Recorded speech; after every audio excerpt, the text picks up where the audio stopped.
पूज्य बाबूजी महाराज लिखते हैं, सब कुछ खो दें। हम जब किसी काम को अपने से निस्बत दे देते हैं तो उसकी कामयाबी और नाकामयाबी पर हमको खुशी और रंज होता है। बस यही एक चक्कर है जो हमको बंदिश में रखता है। इस चक्कर से निजात मिलना ही तकबीयत का रास्ता कहलाता है। अब यह खुलता कैसे है? जब हम किसी बड़ी ताकत से बनिस्बत हो जाते हैं तब।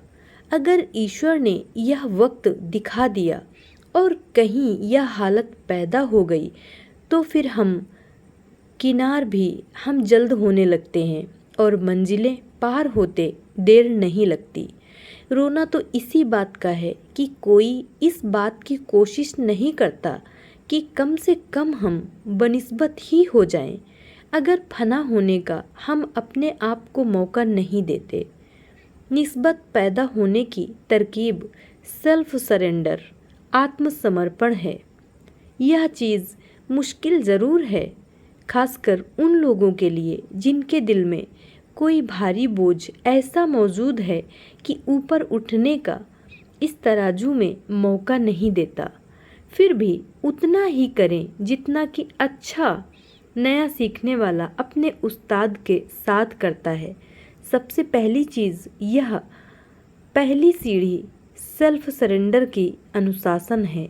अगर ख्याली अनुशासन हम पहले कदम पर नहीं कर सकते तो कम से कम जिस्मानी अनुशासन तो हमको शुरू ही कर देना चाहिए। फिर यह हो सकता है कि अगर उस्ताद की काबिलियत और इस्तेदाद दिल पर अंकित है तो ज़रूर है कि हम नम्रता शुरू हो जाएगी हमें, बशर्ते यह कि शागिर्द वाकई तालीम हासिल करना चाहता है। अगर कहीं किसी ने कदम रख दिया तो तबीयत अगली सीढ़ी खुद ब खुद टटोल लेगी। हम बस तबीयत से अपनी उद्देश्य पूर्ति के लिए रुजू हो जाएं। फिर क्या है, मोहब्बत का भी आगाज़ हो जाता है और उस वक्त ज़्यादा जबकि मुअल्लिम की काबिलियत पर हम दिल दादा हो जाते हैं। अगर पहुंचना ही चाहते तो यह सब बातें खुद ब खुद पैदा हो गई होती। शौक़ लाजिमी है और शौक़ उस वक्त पैदा होता है जबकि उसको मकसद से जिस पर कि उसे पहुंचना है लगाव होता है।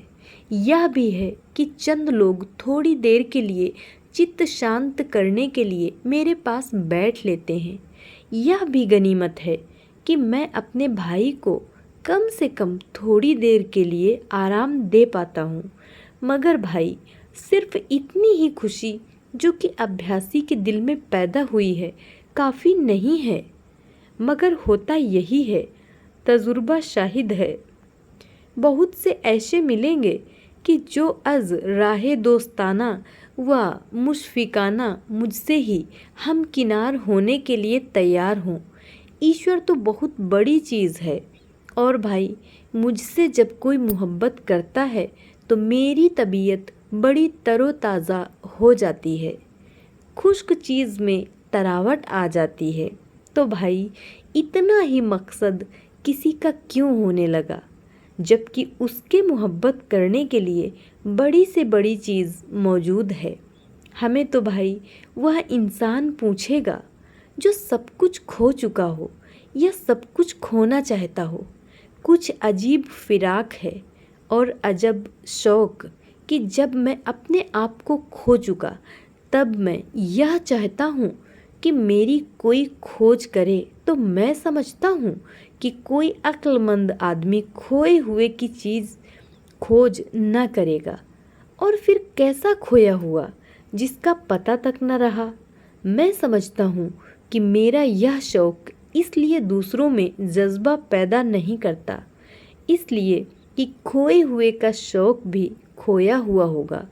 जब यह बात है तो उसमें कौन सी ऐसी चीज़ रह जाती है कि जो दूसरों को इस खोई हुई चीज़ की खोज करा सके। स्वामी विवेकानंद जी से मिला अंतः संचार इन 2 वाक्यों के आगे तो मैंने सैकड़ों किताबें फाड़ दी होती। क्या इन पर टिप्पणी नहीं की जानी चाहिए? इन पत्र के शब्दों में हृदय के अंतर्मन से जीवन बह रहा है।